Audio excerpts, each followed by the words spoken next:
আসসালামু আলাইকুম। আশা করি সকলে ভালো আছেন। আজকে আপনাদের দেখাবো নন ফ্রস্ট ফ্রিজের ইলেকট্রিক ওয়্যারিং ডায়াগ্রাম। এই ডায়াগ্রাম দেখলে আশা করি অনেক শিক্ষার্থী যারা ডিপ্লোমা অবস্থায় রয়েছেন বা অনেকে যারা ফ্রিজের নতুন কাজ শিখতেছেন তাদের জন্য, আবার অনেকে যারা কাজ করেন ওয়্যারিং বা নন ফ্রস্ট ফ্রিজ দেখলে ভয় পান, তাদের জন্য আজকের ওয়্যারিংটুকু। এখানে আমরা ডিসপ্লেতে দেখতে পাচ্ছি নন ফ্রস্ট ফ্রিজের একটি ওয়্যারিং ডায়াগ্রাম দেখানো হয়েছে। এই ডায়াগ্রামে আপনারা দেখতে পাচ্ছেন যে এল যেটা লাইনের, যেটা ফেজ সেটাকে এল দ্বারা প্রকাশ করা হয়, আর যেটা নিউট্রাল সেটাকে এন দ্বারা প্রকাশ করা হয়। ফেজটা আমরা দেখতে পাচ্ছি যে লাল তার হয়ে সরাসরি গেছে থার্মোস্ট্যাটে, এবং থার্মোস্ট্যাটের আউটপুট হয়ে গেছে টাইমারের 3 নাম্বার পিনে। আমরা জুম করে একটু যদি দেখতে চাই তাহলে ভালো করে দেখতে পাবো যে 3 নাম্বার পিনে থার্মোস্ট্যাটের আউটপুটটা টাইমারের 3 নাম্বার পিনে যে সংযোগ পেয়েছে, এবং টাইমারের 4 নাম্বার পিন থেকে সরাসরি ওভারলোড হয়ে কম্প্রেসরে গেছে। আমরা জানি একটা কম্প্রেসরকে চালু করার জন্য রিলে এবং ওভারলোড প্রয়োজন হয়। এখানে দেখতে পাচ্ছি যে টাইমারের 4 নাম্বার পিন সরাসরি ওভারলোড হয়ে কম্প্রেসরে এসেছে, আর নিউট্রাল সরাসরি রিলেতে এসেছে। এখন একটা কম্প্রেসর চালানোর জন্য রিলে, ওভারলোড এবং নিউট্রাল ফেজ হইলে কম্প্রেসর চালু হয়। তারপরে বাল্ব এবং ডোর সুইচ, এটা তেমন কিছু না, এটা আপনারা দেখলে বুঝতে পারবেন। আর সেনসিটিভ বিষয় হচ্ছে হিটার এবং কুলিং ওভারলোড, এই জায়গাতে অনেক সেনসিটিভ বিষয় আছে, এই জায়গাতে একটা বোঝার বিষয় রয়েছে। এখানে আপনারা দেখতে পাচ্ছেন যে নিউট্রাল হিটারের এক প্রান্তে ফিউজ হয়ে নিউট্রাল, অর্থাৎ নিউট্রালটা ফিউজ হয়ে হিটারে গেছে। ফিউজের কাজ শুধুমাত্র হিটারকে সেফটি দেওয়া। এখানে ফিউজের কাজ বডিকেও সেফটি দেওয়া হয় হিটারের সাথে সাথে। ফিউজের কাজটা বলে রাখি, একটা নির্দিষ্ট টেম্পারেচার আছে, দেখা গেল কোনো কারণে বাইমেটাল যদি ফল্ট করে তাহলে হিটার সব সময় চলতে থাকবে। হিটার সব সময় চলতে থাকলে এক সময় ফ্রিজের ক্যাবিনেট পুড়ে যাওয়ার সম্ভাবনা রয়েছে। এই সময় একটা নির্দিষ্ট টেম্পারেচার সেট করা থাকে, এত টেম্পারেচার গেলে ফিউজ হিটারের কানেকশন ডিসকানেক্ট করে দিবে, ফলে ফ্রিজটা সেফ পাবে। হিটার এবং ফ্রিজ দুইটাই সেফ মোডে থাকবে। তাহলে আমরা দেখি যে নিউট্রাল লাইন ফিউজ হয়ে হিটারের হয়ে সরাসরি টাইমারের 1 নাম্বার পিনে গেছে। এখানে যে কোনো ইলেকট্রনিক্স বা ইলেকট্রিক ডিভাইস চালু করার জন্য নিউট্রাল এবং ফেজ দুইটাই প্রয়োজন হয়। কারণ টাইমারে আমরা দেখেছি আগে যে 3 নাম্বার পিনে ফেজ ঢুকেছে।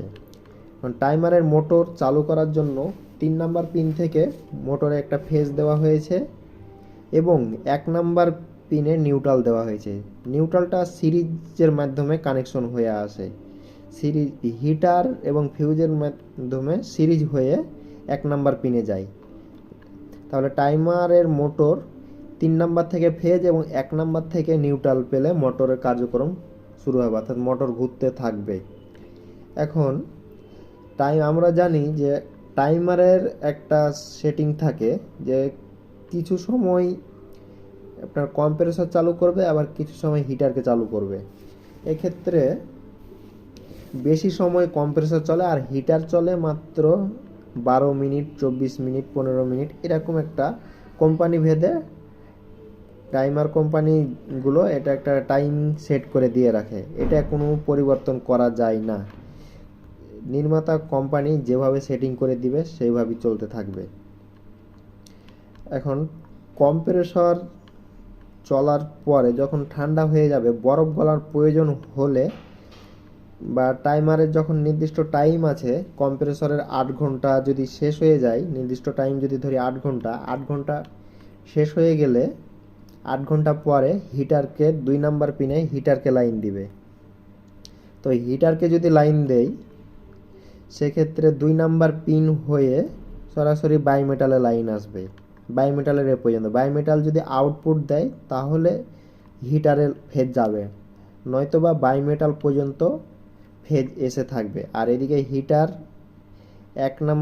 হিটারের এক দিক দিয়ে নিউট্রাল ঢুকে অপর পাশ দিয়ে এক নাম্বার এই টাইমারের 1 নাম্বার পিনে নিউট্রাল গেছে। এখানে আমরা জানি যে বায়োমেটাল -7°C নিচে থাকলে কন্টিনিউটি দেখায় না, অর্থাৎ সংযোগ দেয় না। চেম্বারের মধ্যে যদি পর্যাপ্ত পরিমাণ ঠান্ডা থাকে, অর্থাৎ -7° পর্যন্ত যদিও ঠান্ডা থাকে, তাহলে বায়োমেটাল হিটারকে সংযোগ দিবে, নয়তোবা সংযোগ দিবে না। ক্ষেত্রে টাইমার বায়োমেটালকে লাইন দিল, কিন্তু চেম্বারে যদি ঠান্ডা না থাকে তাহলে তো বরফ গলার প্রয়োজন হচ্ছে না, সেই ক্ষেত্রে বায়োমেটাল টাইমারকে লাইন দিবে না। আবার চেম্বারে যদি ঠান্ডা থাকে সেক্ষেত্রে বায়োমেটাল কন্টিনিউটি দেখাবে এবং বায়োমেটাল হয়ে হিটারে ফেজ যাবে। হিটারে যখন ফেজ যাবে তখন হিটার চালু হবে, কিন্তু এ পাশে নিউট্রাল যাবে না। হিটার চালু হলে চেম্বারের ভিতরে থাকা বরফগুলো গলে গেলে এক সময় বরফ গলার শেষ হলে বায়োমেটাল আবার হিটারের সংযোগ ডিসকানেক্ট করে দিবে। টাইমার হিটারের কানেক্ট দিয়ে রাখবে, অর্থাৎ বায়োমেটালের কানেক্ট দিয়ে রাখবে, কিন্তু বায়োমেটাল টাইমারের কানেকশন ডিসকানেক্ট করে দিবে। ক্ষেত্রে যখন টাইমারের কানেকশন ডিসকানেক্ট করে দিবে, টাইমারে এখান থেকে যখন ফেজ যাবে না, তখন এইখান দিয়ে আবার সিরিজে নিউট্রাল যাবে টাইমারে। টাইমারে নিউট্রাল গেলে আবার টাইমার চালু হবে। টাইমারের যে নির্দিষ্ট টাইম রয়েছে হিটারের জন্য বরাদ্দ 12 মিনিট, 15 মিনিট, 24 মিনিট, এই টাইমটুকু হিটার এবং কম্প্রেসর দুইটাই বন্ধ থাকবে, শুধুমাত্র টাইমার চলতে থাকবে। এই 12 মিনিট বা যে টাইমটা দেওয়া আছে হিটারের জন্য, এই টাইম পরে আবার কম্প্রেসর চালু হবে। এইভাবে টাইমার তার কার্যক্রম সম্পন্ন করে থাকে। এখানে যতক্ষণ হচ্ছে হিটারের জন্য টাইম দিয়ে রাখে টাইমার, এটা কি হচ্ছে ডিলে টাইম বলে।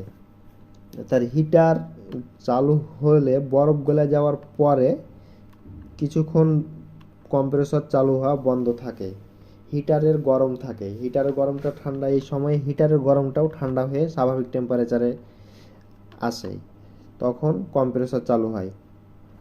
অর্থাৎ এই টেম্পারেচারের উপর ডিপেন্ড করে না টাইমারের সংযোগটা। যদিও টাইমারের কাজ হচ্ছে নির্দিষ্ট সময় পর পর কম্প্রেসরে, অর্থাৎ 4 নাম্বার পিনে কম্প্রেসরের জন্য লাইন দেওয়া এবং 2 নাম্বার পিনে হিটারের জন্য লাইন দেওয়া। এইটুকুই হচ্ছে সেন্সিটিভ বিষয়। এটা নন ফ্রিজে চেম্বারে বরফ জমে থাকলে বা যে কোনো কাজে গেলে এই ডিভাইসগুলো যদি একটু ভালোভাবে চেক দেওয়া যায় মাথা ঠান্ডা রেখে, তাহলে সহজেই সমস্যাটা ধরা যায়।